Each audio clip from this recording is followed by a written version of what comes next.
I think in the first company, the bigger, harder decisions was when you have talent that can level up and when they can't. And often the people who have the passion to help you start something do not have the skill set when you scale it and grow it. And trying to find either a home for them in the business, if they're willing to accept perhaps a slightly different role, or are not simply rewarding loyalty over performance and keeping them long past their time, was probably the hardest decisions and lessons I had to learn in the first company. Welcome to The Decision from Nashville EO, where you will hear the rest of the story after tough decisions were made by entrepreneurs who faced adversity and lived to tell about it.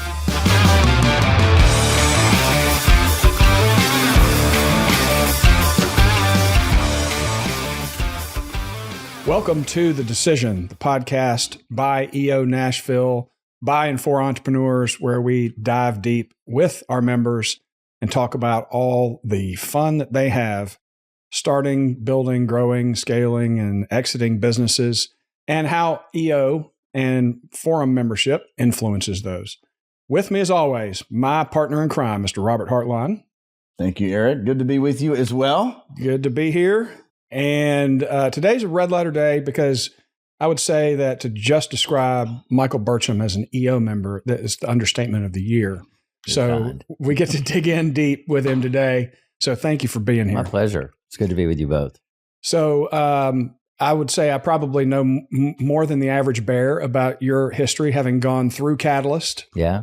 And I would like to start with, tell us, how did you begin your entrepreneurial journey, and when did you know this is the life for me? Yeah.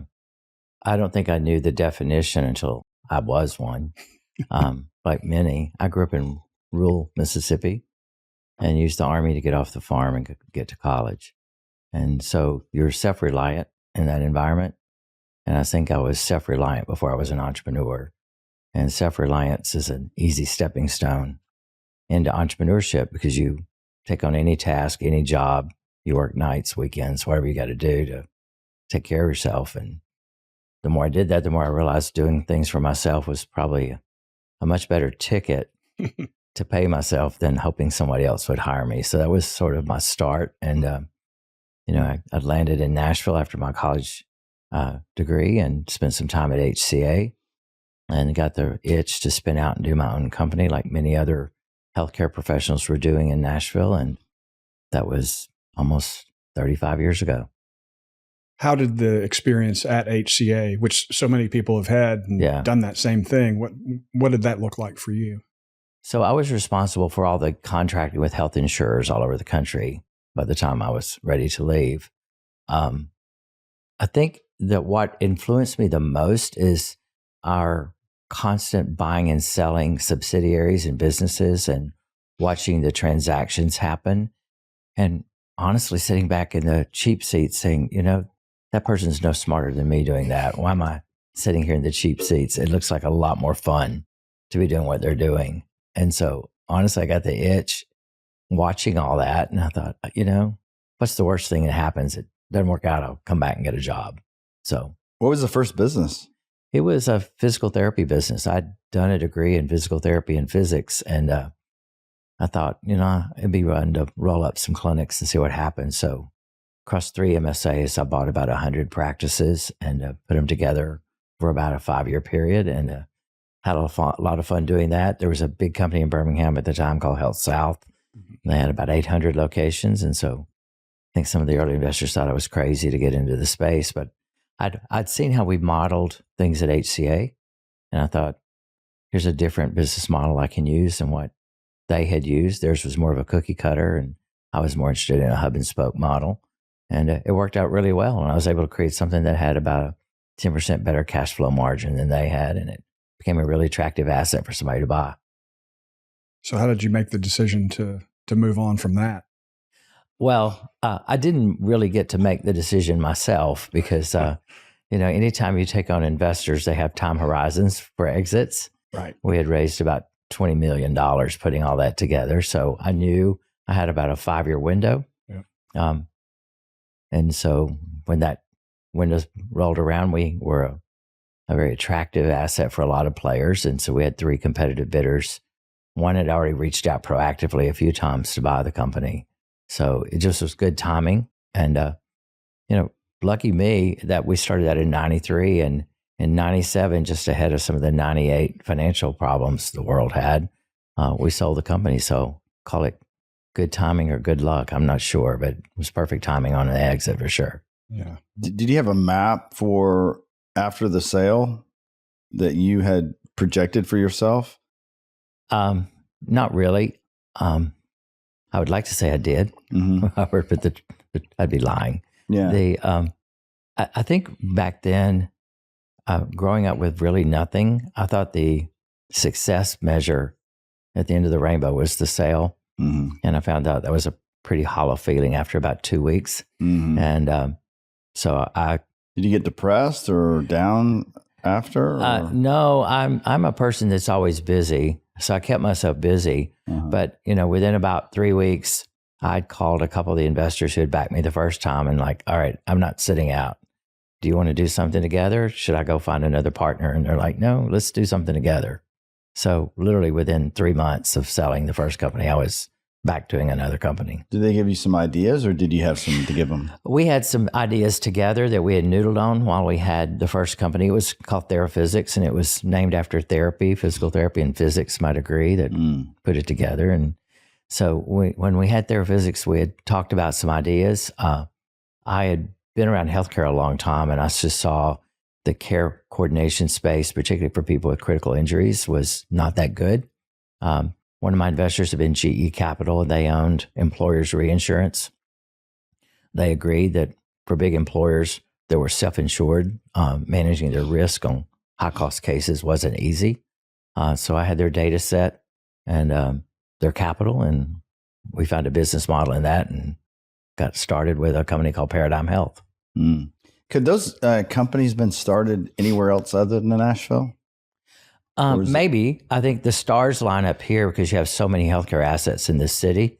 And I don't think most of your listeners or watchers realize this, but we have about 800 healthcare companies headquartered in Nashville. And it's a little over 200,000 people in Nashville work in healthcare. So if you're looking for a workforce and you're looking for ideas and you're looking for problems to solve, Nashville's a heck of a town for a healthcare business. Now it's become the same for logistics and a few others. But back then it was heavily healthcare or music, pretty much. And healthcare seemed to pay a little better. What big decisions were coming up for you with those couple of companies that you've had to navigate that were pivotal? I think in the first company, the bigger, harder decisions was when you have talent that can level up and when they can't. And often the people who have the passion to help you start something do not have the skill set when you scale it and grow it, and trying to find either a home for them in the business if they're willing to accept perhaps a slightly different role, or are not simply rewarding loyalty over performance and keeping them long past their time was probably the hardest decisions and lessons I had to learn in the first company. Let's just say I have enough scar tissue for that. In the first one, I didn't make all those mistakes in Paradigm, and we're much more thoughtful about how we were going to scale, and was able to actually grow Paradigm about 4 times the size Theraphysics ever became. And I think a lot of it was because I went into it with the intention to scale. With Theraphysics, I went into the intention to be successful. And those are 2 very different intentions, being successful versus what was you defining as successful? Well, in the first one, when you kind of grow up with nothing, you say, man, if I clear $1 million out of this, I'll feel really excited. But I found out, money's just a scorecard. It's not that important.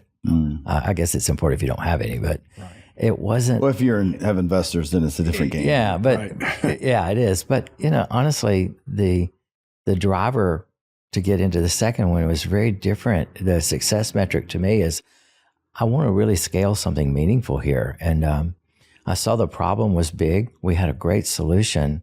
There's no reason this couldn't be $300-400 million in revenue. And so I set my sights really high and said, let's do this big. And that was a very different feeling day to day than the therapist. So I'm buying one clinic at a time and trying to make it profitable and going to the second city and then going to the third city. And this was, no, we're going to have thousands of employees all over the country taking care of really sick people. If I was around that time and I worked in your company, what would I seen as your unique ability, that thing that you were really good at, that made you successful? What was that in your roles?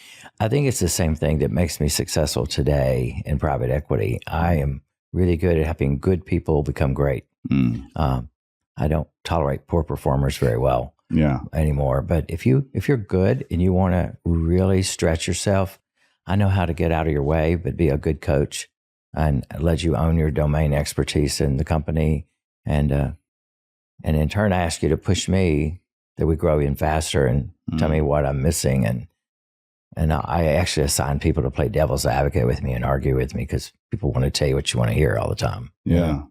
And that helped a lot because if you hire the right people who are 2 or 3 steps ahead of where you are and you give them the permission to push and challenge, one, they stay very engaged, but number 2, it'll make you better and force you to grow. And, I would say through those first 2 companies, the kind of entrepreneur I started as, and by that second exit, the kind of entrepreneur I was 2 completely different humans with very different skill sets. So for a people pleaser like me, it's often hard to make those hard decisions. Yeah. How would you describe your process for who you're going to hire when somebody that you don't know that's got a great resume? How do you make those strategic decisions? Well, first of all, I look for people who are grinders, and I look for someone who had to grow up with adversity. I think people who have lived with adversity in their life handle the entrepreneurial community really well, and they handle stress really well. And I think people who've had more privilege growing up tend to quit when things get hard. So I would say that's the first thing.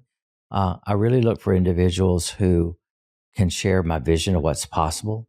And the minute I describe where I think we can go, and I ask them, where do you think we can go? They push it even further than I had. But then I'm very honest and I said, look, it seems like you could probably help me get this to this point. What do you think are going to be your limitations to take it 2 times that? And I'm looking for some authentic answers there so that I can begin to think about how to professionally develop them and help them manage something twice as big as they think we're going to be. And if I don't hear a decent answer there, I probably don't hire them. Right. Yeah. When do you realize it's time for somebody to go, but that they're not going to take you to that next level? Oh my gosh. So I try to do every other week meetings with direct reports, the opposite week, the team meets.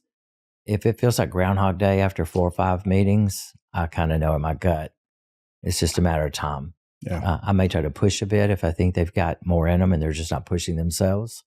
But, I've learned over the years, I can't motivate anyone. I can only bring out their intrinsic motivation. Mm-hmm. I can destroy their motivation if I'm not careful as a leader, but I can't motivate you to do anything.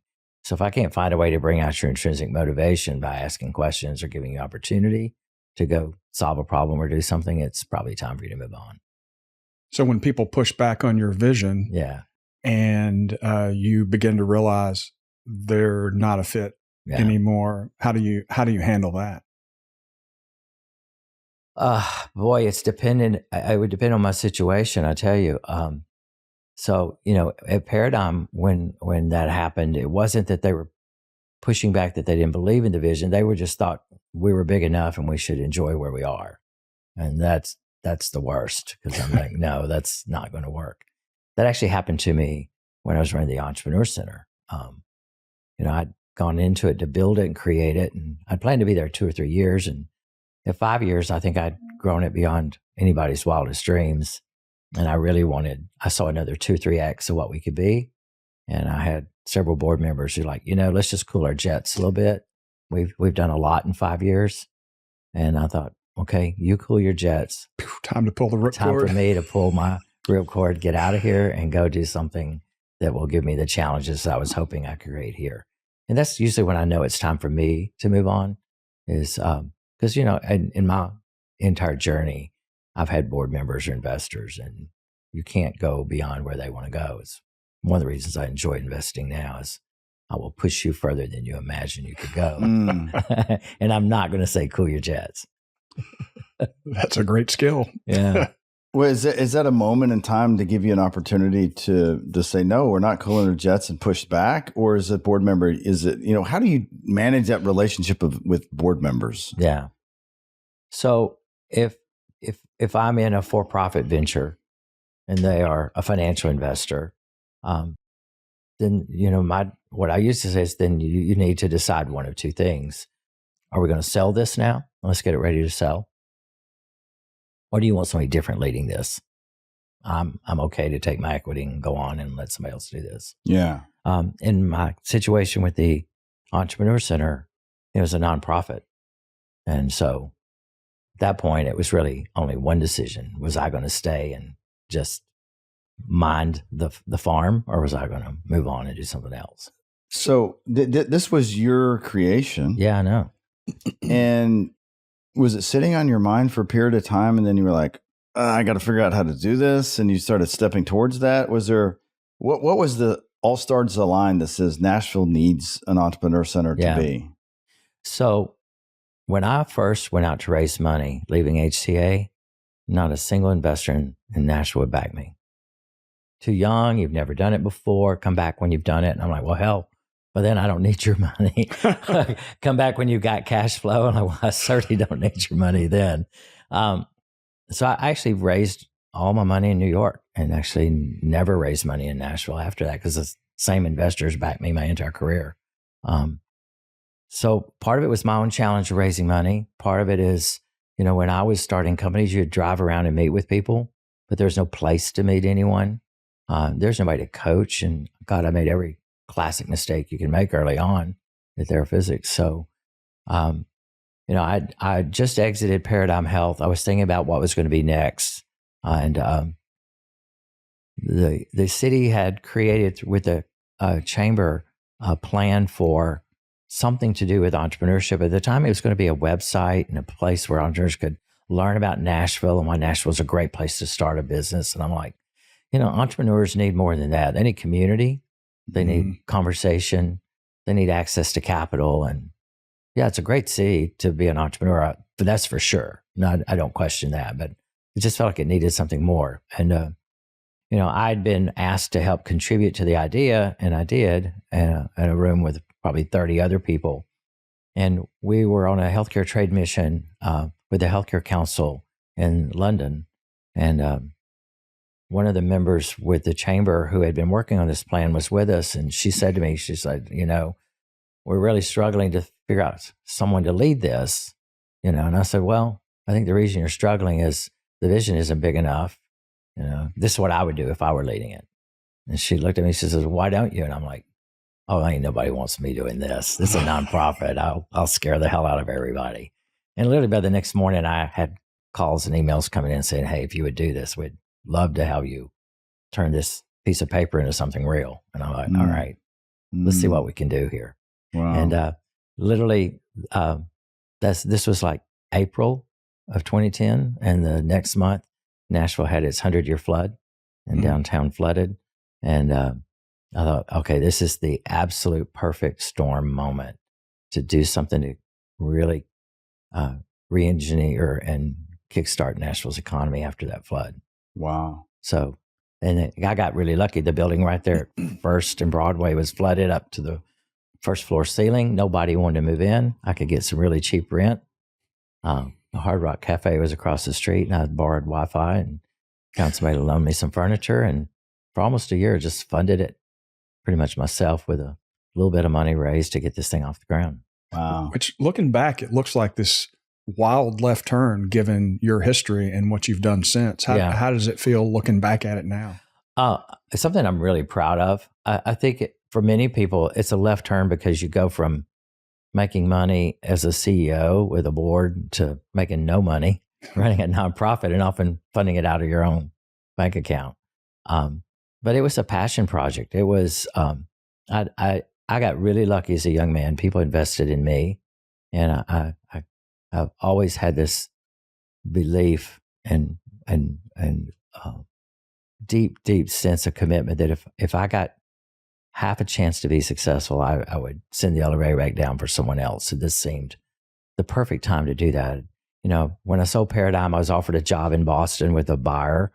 That sounded like a trip to hell. And so I'm like, no, I'm a Southern boy. I'm not leaving Nashville. But I had a lockup that kept me from starting my third healthcare company. And so I'm like, all right, what will I do? And they seemed like the perfect challenge and perfect time for Nashville. And the stars just lined up. And I'm like, it's not about money. It's about doing something that matters and having some impact. And I found 2 or 3 young people that were willing to follow me into the foxhole that we got going. Were you you were already an EO before you started the EC, right? No. Oh, really? No. Oh. So what was the decision behind joining EO? I joined EO because EO was trying to decide in Nashville where we were going to follow the national model of this online program called Accelerator, or we were going to do something a little different. And, at that point, I'd scaled and sold 2 companies. I kind of knew the journey. And I felt like if we really wanted to help small businesses grow, it needed a methodology of building a business that I'd discovered over my 15 years worked really well. And I wanted to bring that to EO because Nashville's full of small businesses, and many of them, I call them little zombies. They're not quite dead and not quite alive. They just make enough money to stay in business. And I thought they could be more than that. And so I met with a number of the local EO leaders, and I said, hey, if you're up for it, I've just started this Entrepreneur Center. This would be a great program to kick off here. I'll build the curriculum and teach it. You just got to build the seats. And they're like, you serious? And I'm like, hell yeah, let's do this. So we did, and that kicked off what's now known as Catalyst. And then I had no idea at the time I was going to run it for 13 years in a row. Yeah. But it's been a successful program for EO absolutely. here. Yeah. It has been an absolute flywheel for both EO and for the city. And yeah, it's huge. It's incredible. I moderated 4 different Catalyst forums. Yeah. And when I was first asked to do it, I thought, well, I don't know anything. Why are they asking me to participate in this? And then I went through Catalyst and sat in a room with these guys for the first time. And, like you said, they're kind of zombies. And so I'm like, oh, yeah, this is a great way. You got a lot to offer. A lot to offer. I know. And I didn't realize it. And it has continued just organically for me to continue to help people. And so thank you for injecting that into me. Oh, thank you. And Appreciate for, that. and I think lots of other people as well have done it for many years. And it's something I think most people don't think about entrepreneurs as giving. Right. And you've shown that that's possible to be successful and give at the same time. If people hadn't given to me, I wouldn't be sitting here with you. I had a high school teacher that gave to me. Jack Massey himself did when I got to HCA. Was he a mentor of yours? Yes. Wow. Dr. Frisk Sr. did. So I got really lucky. I had people that invested in me because they saw a little bit themselves. I mean, most of them had grown up relatively poor themselves, and they understood what it's like trying to break into, some degree of success. And, at the time we started the Entrepreneur Center and Catalyst, local EO had about 80 members. And we thought, boy, if we could just get to 100 members locally, wouldn't that be something? Isn't that funny? And that's actually when I joined EO, as I'm like, I met all the criteria. I really liked the folks, and I loved the mission and what it was all about and the camaraderie. And I thought, if I'm going to be here and teach this, I need to be an active participant in what EO is. And so that's when I actually joined a forum. And so how were you as an entrepreneur before EO and then after? Well, what would you say the stark difference would have been? I think before I was a entrepreneur CEO who, in a fairly isolated way, thought about how I would scale and grow and build strategy for my company. I am today probably, well, I would say this, our forum has a very strict way we run our forum. I have been the permanent moderator since we started the forum. Wow. That is no surprise. And, Yeah, exactly. so- I would only expect that. And even though EO says you should rotate, we actually rotate who goes to moderator meetings, just so that EO has somebody show up, because I don't have the time. Yeah. But, and I told my forum, I says, as long as you want me to be a moderator, I'm here. We did try for about 6 months somebody else, and it just wasn't happening. And I'm like, the moderator can kill a or forum, make or it. can make Absolutely. Right. And I make sure we're prepared. We are heavily goal oriented. I think everyone in my forum over the last 5 years, business has doubled. And Wow. we had a new fellow, I won't name names or companies, but when he joined us, he had about $1.5 million of revenue, and he's going to do 7 this year. One started at 15, he's going to do 40. But we are super goal driven, and it's part of every single meeting. It's 50% of our retreat every year. And you got to report your numbers every month, or go find yourself another forum. That's not something that many forums do. I mean, leading by a scorecard seems like a really wise way to lead a forum, because we should be growing together. And if we're not, like, why? What could we do together to go that was my premise when we met. And, EO had kind of put us together. That first forum, EO put about 8 of us together. 4 fell out pretty fast. So the remaining 4, we started handpicking who we really wanted. And we were all very much about scale and growth. And so, we just held a little impromptu meeting. And I said, look, I'm all about scale. And if you all want to do that, I'll lead this, and I will teach you how to scale a business. And you can teach me about your businesses, because I want to learn about your businesses. That'll help me grow as an entrepreneur. But I'll teach you how to scale if you'll teach me how your business operates and your business models, how you think about customers, because I really want to widen my aperture of understanding more businesses, because I want to do more investing. So I will learn from you by learning your business model. And I think you can learn from me by scaling. The other 3 of them looked at me and says, man, if we could do that, that would be nirvana. So we've had just handpicked any additions. And the very first question is, how serious are you about growing and scaling your business? And if you're not willing to do that, commit to that, and run back KPIs every month, you should find some other forum to be part of. You won't enjoy us. Yeah. And I think that's one of the mistakes that a lot of forums make, is they don't form this culture of who they are and what they're about. Mm-hmm. And when I was president, people would ask me questions about, well, I know your forum is pretty good. Mine's not. Why? And I would go, are you following the rules, first of all? Because the rules are there. Yeah. Talk a little bit about how that influenced your I'm not going to say dictatorship. It's close. It's a benevolent one. Benevolent, because I serve at the pleasure of my colleagues, and that's I'm like, right. If this is ever not for you anymore, all you got to tell me. Yeah, I can move on and do something else. So you described a little bit about how it looks. What kind of reactions have you gotten from people when they first join your forum about how it works and what they get out of that versus maybe having been in a different forum? Well, as now we have a reputation. So Forum 21, everybody knows if you're not dead serious about business, managing by KPIs and growth, don't even go talk to Forum 21, because that's all they care about. And I'm like, no, we actually have some fun. I mean, even on retreat, we work, usually from about 8 a.m. to 1 or 2, and then we'll play the rest of the day. But we're going to spend a good solid 6 hours of every day working. How much is devoted to personal development, or is it all business development? Oh, it's an equal 50-50, Robert, because your business can't grow if you're not growing. Mm-hmm. And so we spend a lot of time on how have you prepared yourself to lead, and particularly to lead others. Because if you're going to scale a business, you're not going to do it by yourself. You can't be the ringmaster of a circus and grow a business. Yeah. You have to learn to develop people. Mm-hmm. And so we spend quite a bit of time developing people, and we spend a lot of energy on looking at some of the best literature out there, whether it's a Harvard case study or a really good book that we want to work on together with some folks we respect, and take that work really seriously of how we improve ourselves so that we are capable of leading a scaled company, because the company can outgrow any of us really fast if we're not prepared to do the job.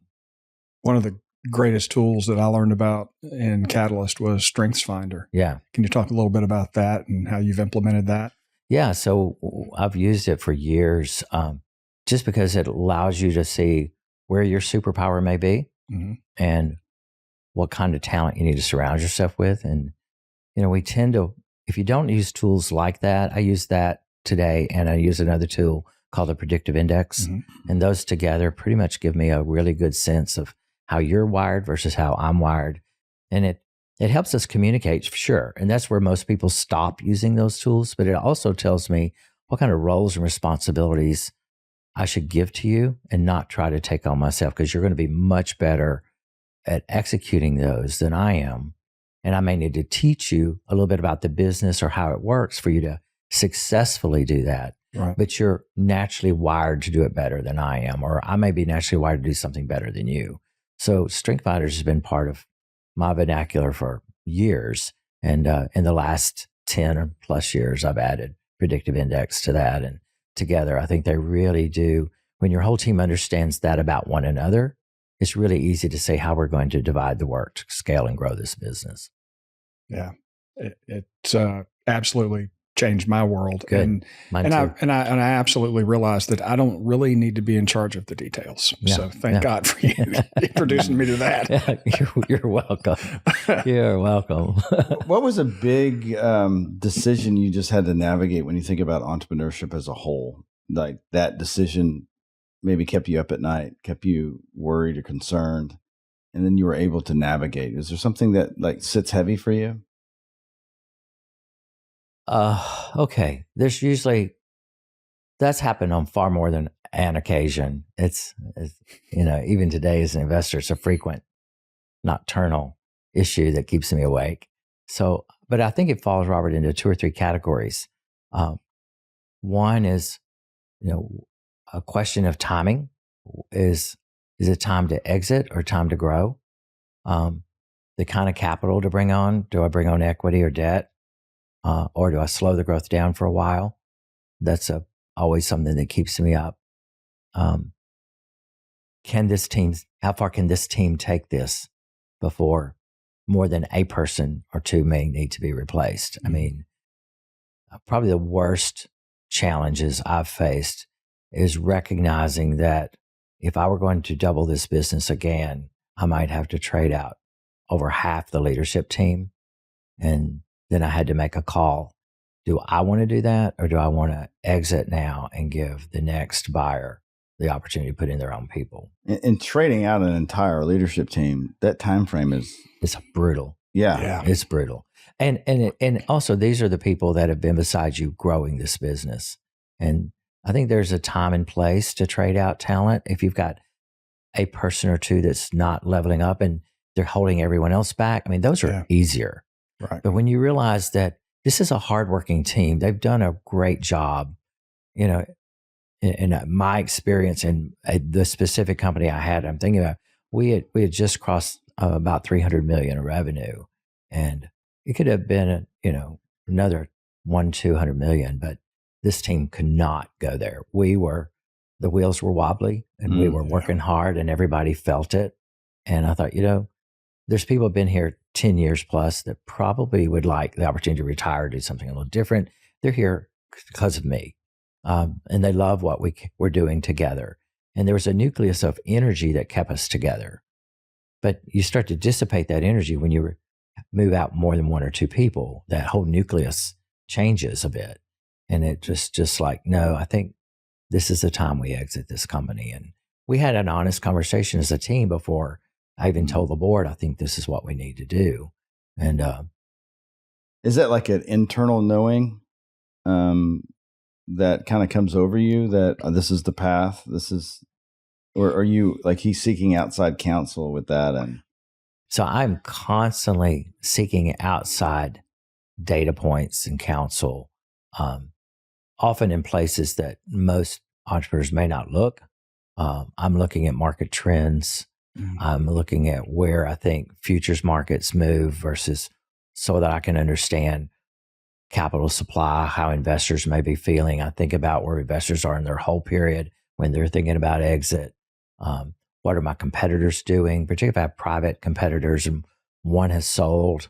I've always thought I don't want to be the first to sell in my category, but I don't want to be the last. Right. The first to sell gets everybody thinking about it. The last to sell usually gets the cheapest price. If you're number 2 or number 3, you usually get a premium. And I've just watched that, particularly in my industry. That may not be true in every industry, but in healthcare, I've watched that for 20 years be virtually true in all private-based companies that sell, grow up and sell, particularly in health services and tech-enabled services. Pharma might be different, so I don't want to generalize all of healthcare. Yeah. But in healthcare services, that's tend to what happened. And we were in the service space. So I saw the first one. I knew it was coming onto the market. You hear the buzz through the iBanks and everything that's going to happen. I'm like, all right. I knew my team was getting a little tired. We had really pushed ourselves. I knew within 6 months, this one was going to sell. I'm like, okay, this is our moment. We want to be right behind them and be number 2. Mm. What, when you think about your future, like your legacy or your gift to Nashville, when you think about healthcare in general, what would you like it to be seen as? So I'm doing a lot of writing these days. I really want to be seen as someone who measured their success not by exits, but the other people they help have exits and grow. So which is why I'm more in investing today than in running a business. I just finished my second book.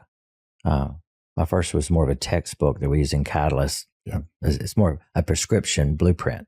The second one that I just put out is called The Art of Startup Failure. And the subtitle was actually going to be the 23 ways you can kill your venture. And the folks helping me publish this said, that sounds a little negative. So we talked about the traps that fool even smart entrepreneurs. That seemed like a kinder way to say it. But it's basically the 23 ways you can screw this thing up. Yeah. And they're all real stories. I mean, there's 46 companies profiled in it. They're all real. Every chapter has a failure and a success story about a theme. Now, I made sure that the failure story was completely anonymous. So unless you actually know a lot about that company, you won't know them. And then the success story, I put their name in there and got their permission to do it. But that's been a lot of fun putting together because it's part of your answer to your question. The legacy I want to have is he put out into the ether his lessons learned and democratizes so anybody could have it.